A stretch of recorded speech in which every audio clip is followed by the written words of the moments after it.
Welcome to Modern Marketing Messages, the leading podcast discussing the latest and greatest in both online and offline marketing tactics, strategies, and trends. I'm your host, Taylor Karg, marketing content writer at AmericanEagle.com. Today, we're going to talk about the world of TikTok. To help me do that, I have here with me Vanessa Cazone and Lauren George, two awesome AmericanEagle.com digital marketers. Vanessa and Lauren, can you please introduce yourselves? Can you tell me just a little bit about, your role here at AmericanEagle.com and what makes you kind of an expert at TikTok? Yeah, I'll start off. Sorry, Lauren. I'm Vanessa Cazone. I am both a lead digital marketer and one of the co-leads on both the email marketing team and the social media team. I've been at AE for just around 4 years, and I love all things social, especially TikTok, so I'm super excited about today. Awesome. Thank you, Vanessa. Lauren, can you introduce yourself, please? Yep, and I'm Lauren George. I am a digital marketing specialist at American Eagle as well. I'm specifically on the social media team. I've been here for about a year and a half now. Like Vanessa said, I love things, kind of all things social media. And it's kind of fun being on the consumer side of things of TikTok and then also being on the marketing side as well. Yeah, that's awesome. It sounds like, I have the two most perfect people for this episode right now, because as much as I think I know social media and have been on it for a long time, I'm very unaware of everything on TikTok because I've been one of those people that refuses to get it, so I think I'll learn a lot today. I know as a millennial woman, I'm sure that is shocking, but it is, honestly. So I'm glad you guys are here. And I think we should just jump right in it and kind of set the stage with some statistics about TikTok so that we can give listeners a little bit of insight into the platform and just how many people really use it. Yeah, I think one of the big things about TikTok is just how big it is. Yeah. And the rapid amount of growth that we've seen since 2020. I have here that TikTok, as of recently, has around 3 billion downloads with 1 billion active users. It's crazy to see that ratio there between downloads and active users. You don't typically see that. Also, in 2021, TikTok beat out Google as the most visited website the entire year. Wow. That is insane. That is very insane. Yeah. So, I mean, we hear about TikTok and how great it is and, how it's essentially taking over the world, but the numbers also show that, which is, it's interesting, and we'll definitely get into some of the nitty-gritty today. Awesome.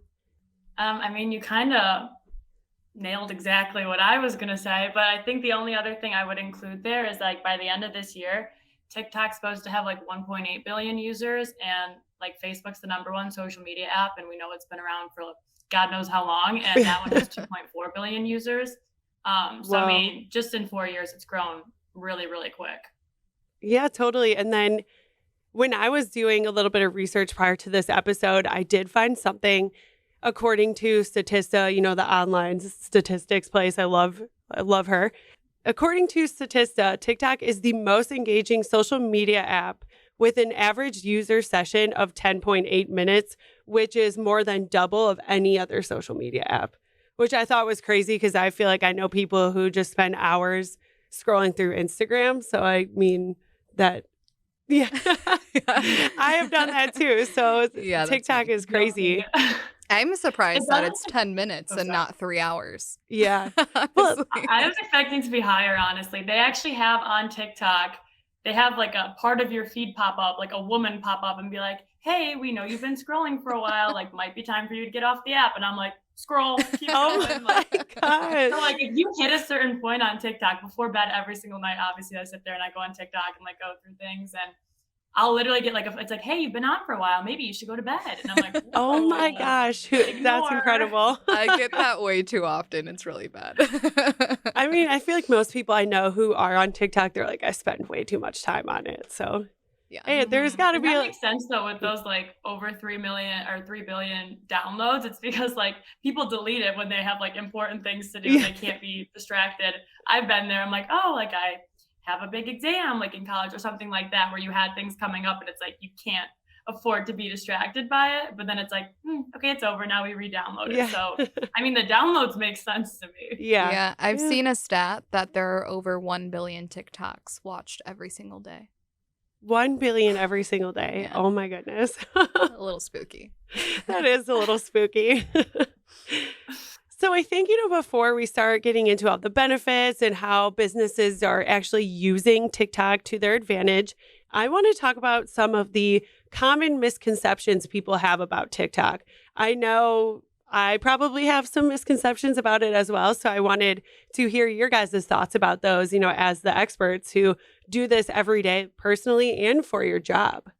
Yeah, I think the big one that I've been seeing is that TikTok is for kids. Yeah.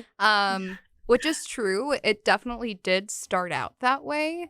I saw a stat somewhere that said 92% of TikTok users are between the ages of 13 and 34. So it does obviously skew younger, but as we get through the next couple of years, studies show that the audience is going to get older and older. So in between that 25 to 45 age range, we're going to see more users not only download the app, but also actively watch the videos that are published. So it's not necessarily a lie that kids are on TikTok. Gen Z is dominating the platform, but that's not to say that there aren't users that are between the ages of 25 and 65, really. My grandma has TikTok, so there's an audience out there for everybody. Yeah. I promise you. There are over 3 billion downloads, so there's got to be someone out there that fits your niche. I love that your grandma's one of them. Yeah. How about you, Lauren? Are there any common misconceptions that you can think of? I feel like for the most part, it's like the audience of like brands being like, is my audience out there? Kind of how Vanessa was saying of like, oh, it's just a younger demographic. But also from like a business, like I think a misconception people have is like, oh, my brand has to be funny to be on TikTok, which is not true. Like obviously there's trends going on and there's a whole bunch of things that go viral, but users just want to be entertained. I mean, I'm not super into cleaning or cooking, but I sit down and I watch hours worth of Clorox hacks of how to get my shower clean and things like that. So I think brands just have to recognize that there's opportunities out there that fit better with their brand other than just being funny. And I mean, there's room for them to just kind of explode on that platform. Yeah, that's great. Vanessa, any other misconceptions that you can think of? Yeah, one of the things that I wanted to know was the difference between Instagram Reels and TikTok. Oh, that's a good one because I feel like as, not using TikTok, I almost think of TikTok like Instagram Reels. So I'm like, oh, are these the same videos? Is this all kind of the same? Can you go on like Hootsuite and upload them all at the same time? Yeah. Like, yeah, I think a lot of people think that you can use the same strategy on both platforms, and you absolutely can. I know a lot of us don't have like the most ginormous bank of video content that has ever existed, so I get it. But ideally, you would have separate strategies for each of them. The algorithm for each of them is very, very different. And we also have to think about our reach. So with TikTok, our reach is not limited to our following. With Instagram, it is. Okay. That's the whole beauty of the For You page and the TikTok algorithm. So you can see videos from users that you're not following, that you've never seen before, that you aren't following people that have mutual, whatever it is. Yeah. Mm-hmm. Your TikTok video can reach millions more people than it can on Instagram. Like, wow. Yeah. Yeah. It's pretty crazy. So for TikTok, the algorithm takes each signal as different signs. So, for example, a comment counts as something different than a like does, or a share counts as something And is that a different. signal, like a comment or a like? Yes, Okay. a comment. To the old person in the room. A comment, a like, a share, whatever it is, a link copied, that's a signal that tells TikTok either you like or dislike this video. But each of those signals mean different things, and that's why your For You page is crafted so well. For Instagram, it's a little bit of a jumble. Their algorithm takes all of those signals into account, and they all kind of mean similar things. Okay. So that's why we're seeing, based on my research, that's why we're seeing a lot more very specific tailored content on TikTok. Yeah, I've heard, or I've even seen like people tweeting about their TikTok for you page, and they're like, "Holy cow, this is anything and everything that I've ever enjoyed, liked, or didn't like." I'm like, "Oh my god!" Oh yeah, I mean it's crazy. It's your brain in feed form. Really, it's crazy. Yeah, and that goes into like the advertising side. I know I'm kind of jumping ahead there, so I won't give away too much right now, but you can actually like target users based on, say, if they like food content or food blogs or something like that, you can target them based on whether they just liked it, whether they watched till the end, whether they follow the account or they view their profile. So it does, all of those signals are different. And it really is kind of crazy when you see how crafted your For You page is for you. That is really crazy. I had no idea about any of this and really how targeted TikTok was. And I thought Instagram was targeted, but so let's move on to the benefits that TikTok provides for businesses who, do it well. What are those?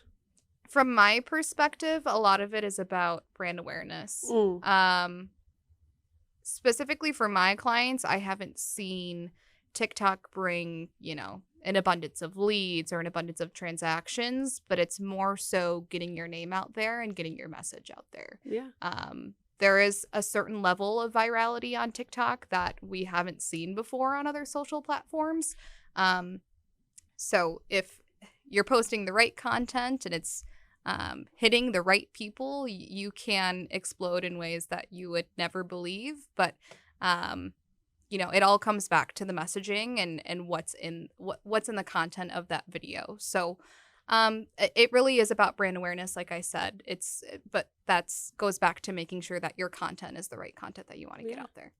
Yeah, that makes sense. Lauren, how about you? Can you think of any benefits that TikTok provides businesses off the top of your head?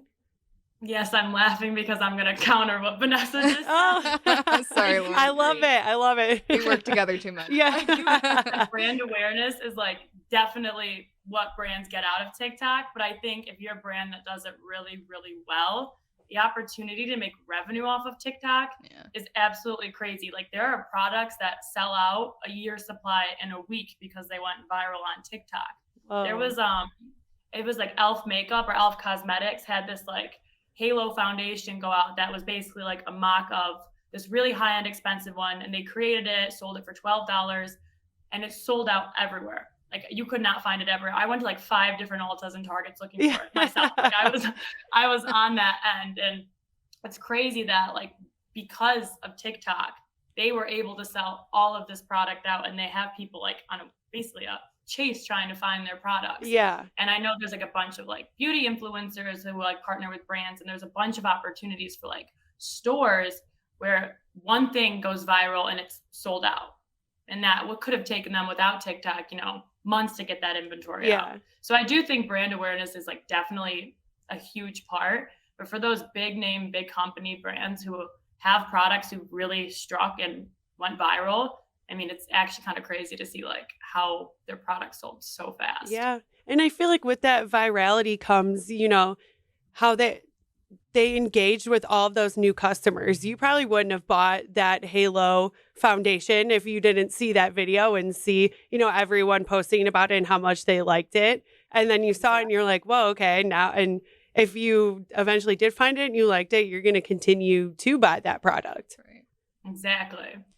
It's interesting, too, because I've seen a lot of small businesses blow up in that way, too, where it's like there's this amazing product that you didn't even know you needed. Yeah.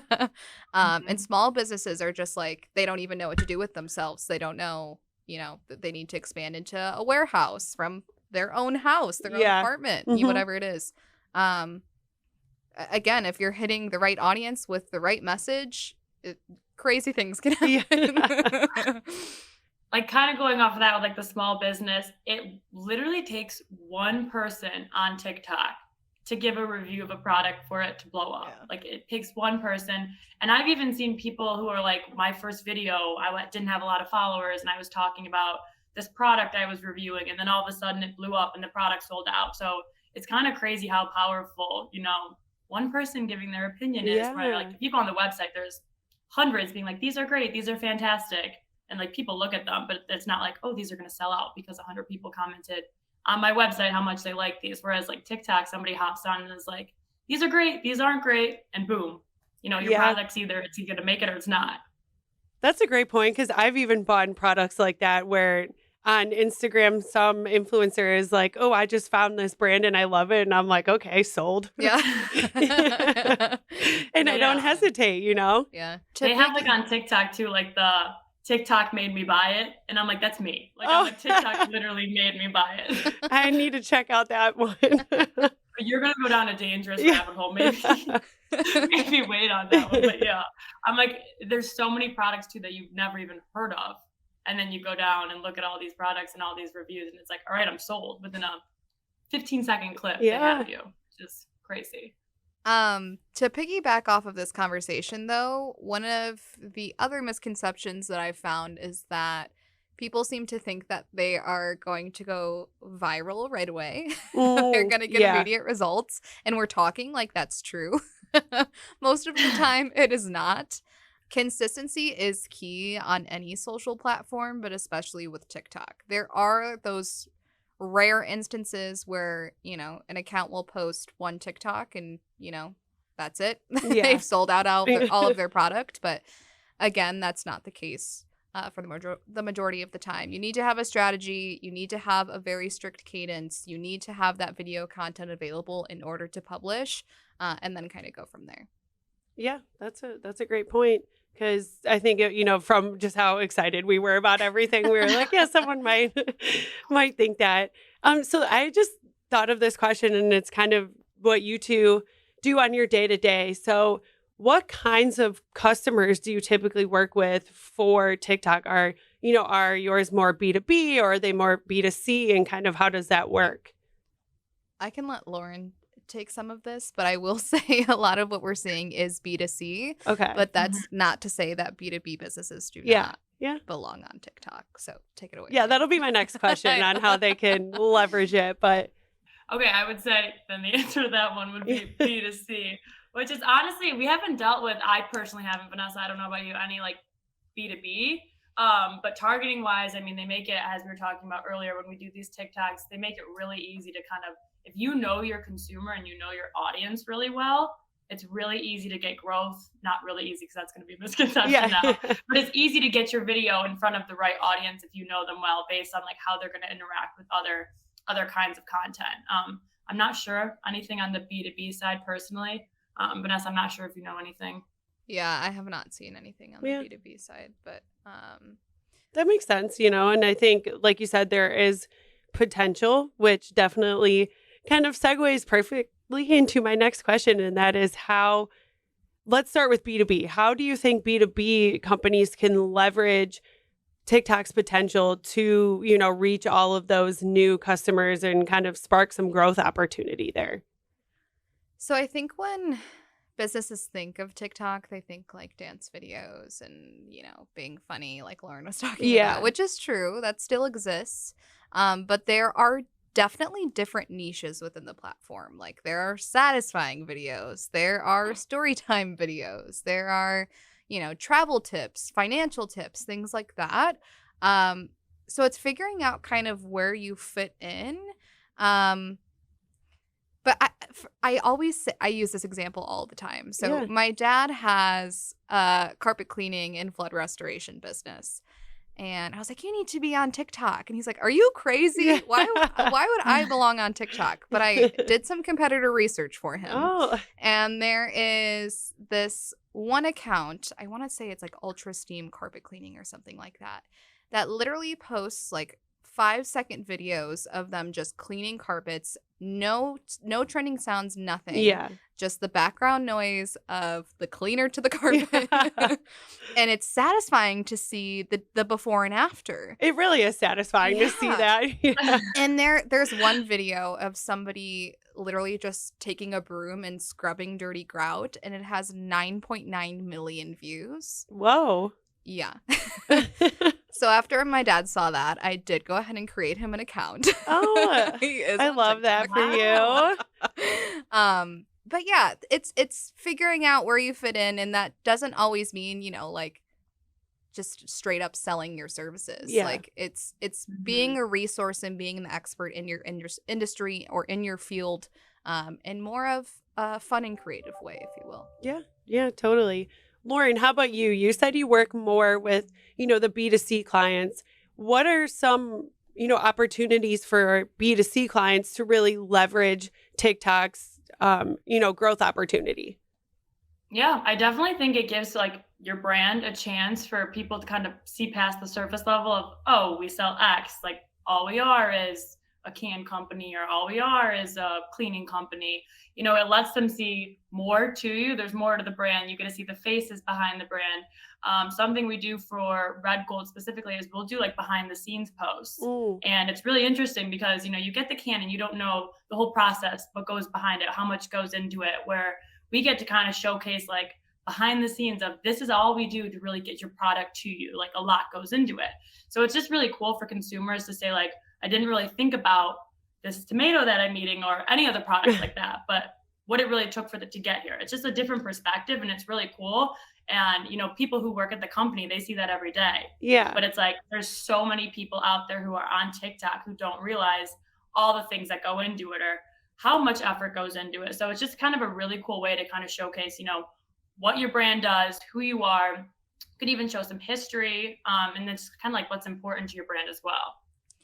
I found a stat that says that 56% of users feel closer to brands that they see on TikTok, particularly when they publish human, unpolished content. Oh, yeah. So that makes sense. Yeah, it's all about authenticity, like taking your iPhone, taking a behind the scenes shot. Like it does not need to be this giant production. TikTok users want to see that raw content. So Yeah. I to love those that. are Yeah. looking to make a TikTok or create a TikTok account, don't take it too seriously. Yeah. I love that.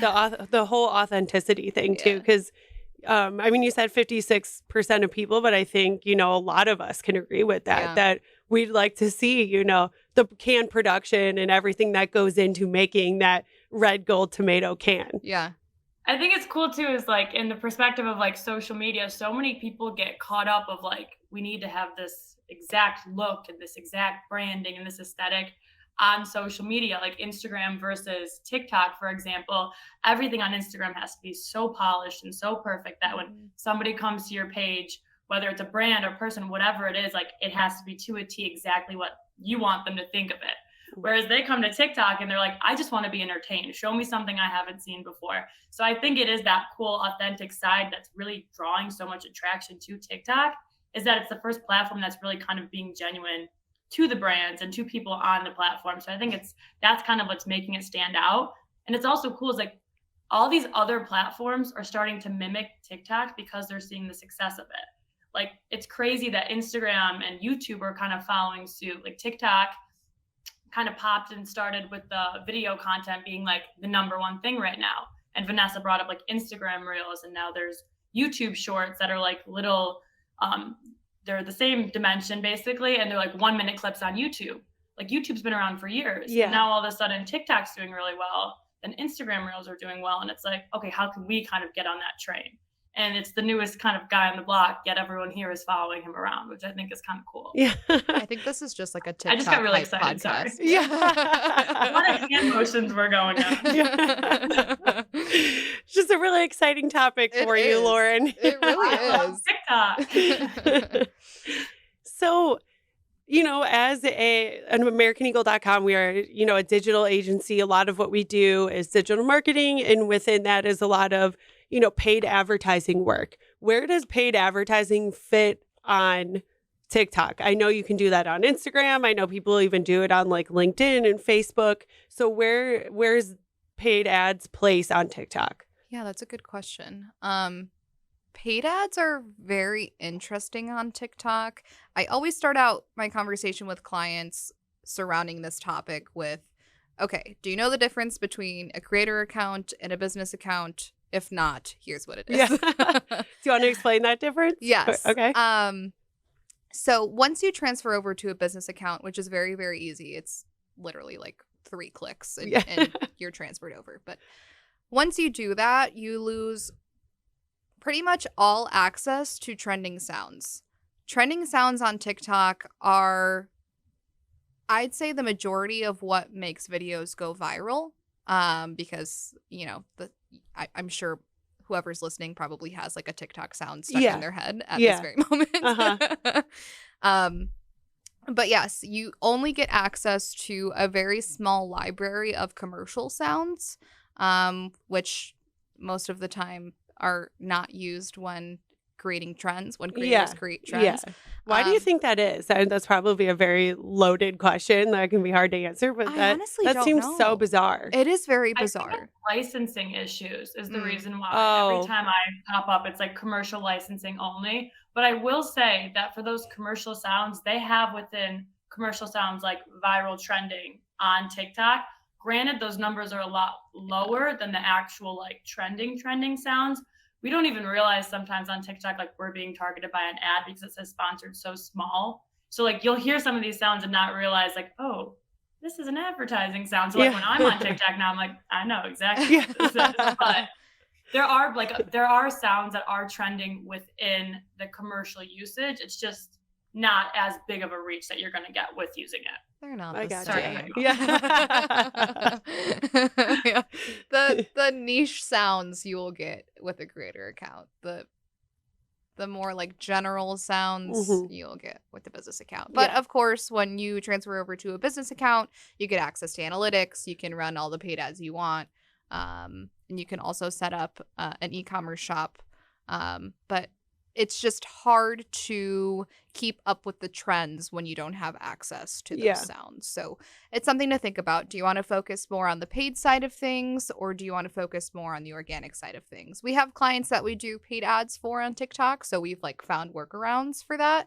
But it's just something to consider when you're thinking about strategy. Is it more expensive to run paid ads on TikTok than it is, say, on, you know, other platforms? Yeah, so unlike any other social media platform, there's usually not like on Facebook or Instagram or Pinterest, there's not like a minimum daily spend. So TikTok, on the other hand, is saying if you want to run ads, you have to spend at least X amount of dollars. So at the campaign level, the minimum is $50 a day, which for a small company starting off, that's a lot of money. If you want to run a successful campaign, a minimum of $50 a day is a lot. Whereas you could hop on to Instagram or Pinterest and, you know, have cost per clicks of 12 cents or 10 cents. So it's like, there's no budget. You could have a budget of $1 and it's fine. Whereas TikTok forces you into this, making you pay money to actually advertise yours. So at the campaign level, it's about $50. And then at the ad set level, it's about $20. And that's because you can do some A/B testing and run like $20 of that going towards one audience and then using the other 20 to go test another audience. I will say though, the opportunities are definitely there. We've run them for some clients, and we have done specifically, you can do this one called community interactions, and that's basically like engagement and followers. And we've had, I think, 14,000 followers come from that. So it's kind of cool. You can see the growth, and the ads actually are very effective. Yeah, wow, interesting. Okay. Yeah, it's just cool too. There's such a big audience that if the algorithm doesn't work in your favor, as we were kind of talking about earlier, like you're not just magically going to blow up on TikTok, but having that little boost to kind of help get you there is kind of nice. And that's where advertising kind of comes into play. And this goes back to our conversation about brand awareness too. Obviously, like Lauren said, for this specific client, the goal was community interactions. Yeah. It wasn't transactions or lead form fills. So we're reading the room. Yeah. We know what we're going to get on TikTok, but the client, their goal is brand awareness at the end of the day. So TikTok ads made sense for them. Yeah, that totally makes sense. So let's talk about, you know, some examples of businesses that have embraced TikTok and created some of these viral campaigns, or just ones that really stuck out to you guys. Do you have any in mind? The two that automatically come to my mind are Scrub Daddy and Duolingo. I knew you were going to say Scrub Daddy. I feel like I remember her talking about the Scrub Daddy one before too. I just can't get enough. It is so funny. And I don't know if it's just because like I have a lame sense of humor, Yeah. but they have just somebody dressed up in a giant scrub daddy, or just like somebody. There's not even somebody in it sometimes. Yeah. It's just rolling around living its life. But they're always so timely. Like they hop onto trends minutes after they go viral. Really? Like Okay. they must have a giant team dedicated to TikTok specifically, and if they don't, I bow down to them because that they do really well. Duolingo is the same thing. They have a giant owl that somebody gets in and again lives their life. Like Now that you said the Duolingo one, I feel like I remember watching a video one time of their mascot like walking around their office and yeah, exactly. They do a lot of there was one example that I reference. It was a day in the life of a Duolingo intern. And it was really silly. It involved the mascot. But it was just like a really funny spin on recruitment. Yeah. Like, because we know as marketers at the end of the day that the purpose of that video was to recruit interns. But to any normal person, it's like, oh, this is kind of cool. Yeah. But yeah, those are the two examples that I always come back to, because they always do really well with the trends and put their own spin on it. Sometimes they fall a little short, I will say. Yeah. Yeah. But most of the time, it's really good. Hey guys, so I thought it'd be really fun to do a day in the life of an intern at Duolingo. First thing we do when we walk in is offer Duo a gift, but he never likes mine. Then I have a bunch of meetings with Duo. They're kind of hard because I'm not really fluent in OWL, but I know enough to know that this kind of hurt my feelings. But I really do love having a job where I can be creative and express myself. Yes, overall, I'm having a really great time working here. Everyone's super nice to me. Lauren, are there any brands that you specifically come to your mind when you think about, embracing TikTok and just them, inspiring something to people? Yeah, the two that I would think of would definitely be Netflix and then Dunkin' Donuts. I think Netflix just kind of is in a really good spot for the company that they're in. They do a lot of like sneak previews of like coming soon, and they build buzz about their own platform, basically, of like, we're going to give you 60 seconds or 30 seconds and let's get you excited, but we're not going to release it for, another 2 months. Yeah. Or they'll have some going off of like actors who went off their script, but they made the final cut, like things that you'd like to see in movie trailers, things like that kind of build buzz and get you excited. So I think they've done a really good job, and like they'll even get movies trending because they kind of gave them like 2 months to build buzz around them. So when the big releases, it's like, oh my gosh, this is what I've been watching on TikTok. I've been so excited to see it, and they'll get everyone kind of excited for it. The one with Dunkin' Donuts is a little different.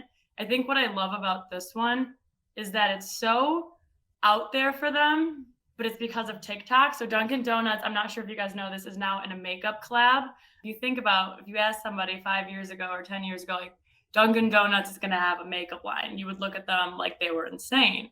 Whereas they took the opportunity of seeing this influencer who started off on TikTok, and that was the main platform she worked on. She was a beauty influencer. She reviewed products. And then they did paid partnerships, and they collabed together, and they created a whole new makeup line, which it's just crazy to see, like, because of TikTok and because of this influencer and these partnerships, that they were able to expand their brand into a completely new, different industry that nobody would have thought they were going to do. I don't even know if they thought they were going to do it. So the opportunities, I think, for businesses to kind of leverage influencer programs and other things along those lines to kind of expand their business and go into new areas, I think is really kind of cool to see that. That's insane. I'm like, Dunkin' Donuts in a makeup line? I'm about to look that up as soon as we're done recording. It's so aesthetically pleasing, honestly. Oh like, my looking gosh. at their photography and everything they did for it, I was like, I might have to go buy this. Yeah. And she's a makeup influencer, so it's like she's obviously going to promote it, and she's going to have the best of the best products. So it was from a business standpoint really smart of them to partner with, the #1 makeup influencer on TikTok, because they know she's going to give it good reviews, and they know she has a big following who's going to say, if Michaela does it, we're going to do it. Yeah. So then that's instantly 1 million people who want to go buy their product right now. Yeah. So it's kind of crazy. Absolutely. I did want to mention that I've been on small business TikTok for too long. Yeah, that was going to be my follow-up Yeah. question is, we kind of talked a lot about these bigger brands, but what about the smaller brands? Yeah. For example, probably last week I found, I wish I knew her handle, but she makes homemade soap. Oh, And she takes recommendations from the comments oh, and jeez. makes, and they are beautiful. Like, they are so pretty, and she takes videos of her like cutting it, Yeah. like she makes her big bar of soap and Yeah, then the she like cuts it. satisfying videos of Yes. yeah. So she basically puts out the same like 6 types of content for each soap that she Oh, creates. Like, wow. she has Okay. a very strict calendar, Yeah. but it works. Like, it's very, very cool. And even just like the small boutiques, like Pack an Order with Me. I Yeah. for some reason think that is so interesting. And I can't be the only one because those videos go viral. So, Yeah. and those people are already just doing their job. Like, they're packing orders. Yeah. So set up the camera and click record. Like, it's that easy. So there are just so many different avenues and different niches you can get into on the platform. That's a great tip that, goes along with you don't necessarily have to have, a massive social media team or even, someone who is amazing at TikTok. It's like she's already doing that Mhm. regardless of filming it or not. So why not film it and see kind of where that takes your brand? Exactly. And even if you don't end up posting it, just film it. Yeah. You can See only what get better by happens. doing it a bunch, and then Exactly. think about someone's first TikTok versus their 100th TikTok. Like Uh-huh. it's, way better. So Totally. I also feel like that ties back to like the small businesses have more of that authentic content of like, I'm pulling out my iPhone and this is what I'm doing, and here's a day in the life, which is why people come on the app to see that. So I think it kind of all comes together in that aspect. yeah. Yeah, totally. That was a full circle moment right there, ladies. Bring it all back. Yeah. So we kind of mentioned, Instagram Reels and then the YouTube Shorts. Obviously, this whole episode is about TikTok, but how do you suggest brands decide which video platform kind of has the most value for their business? That's a really good question. To be honest, I don't know the answer. Yeah. In my opinion, I would test it out. Yeah. But we also have to remember that you're not going to see immediate results right away. If you're already posting on YouTube, if you're posting, longer videos, make YouTube shorts. Just cut it up into smaller clips. Start off there, see how those do, and then you can make specific content tailored just to shorts. With TikTok and Instagram, again, you can start by posting the same thing on each of those platforms if you have limited video content. But if you're going to create a specific TikTok strategy, if you have the means to do that and you have the means to like have somebody in front of the screen like doing something to a trending sound in a matter of 5 minutes, like Mhm. do that. Test it out, see what works well. You're not going to know unless you try. Yeah. It's a great point. I would say, kind of going along with that, you don't really know, but you have to test it out. But I would say that kind of knowing your audience too. I mean, obviously, you can have different audiences on all these platforms, but for some of our clients, they'll tell us specifically, like, we've been doing this for a while. Facebook isn't where, say, if it's in real estate, it isn't where our agents are on. They're all on Instagram. That's going to kind of help navigate that decision there. But also, at the end of the day, there are different people who leverage each platform in the industry. So you could be posting the same thing on all 3 platforms, kind of how Vanessa was saying, if you want to start off like that, and it's going to hit different people on each platform. Everyone has different preferences. So I think, testing out, maybe launching all of them at the same time, testing them out and seeing where you're really getting the most engagement and the most traffic is kind of going to give you a good indication of where people are coming and what platform people are using the most. Yep. I gotcha. So my very last question for you ladies today is, what are a few quick tips you have for businesses, either, looking to kind of spice up their TikTok content or even just start making TikTok content right now? From my perspective, just have fun. Again, it's all about that authentic content, the unpolished, the more human content. If you are part of a marketing team and you have some really fun coworkers, utilize them. I'm sure they would love to be in your TikTok videos. But yeah, just know that you don't have to have this giant video production. Utilize what you have. Don't think too hard about it. Have fun. It's a platform that's designed to entertain. So don't get on the platform expecting to, say your sales pitch and get 100 transactions. Yeah. Yeah.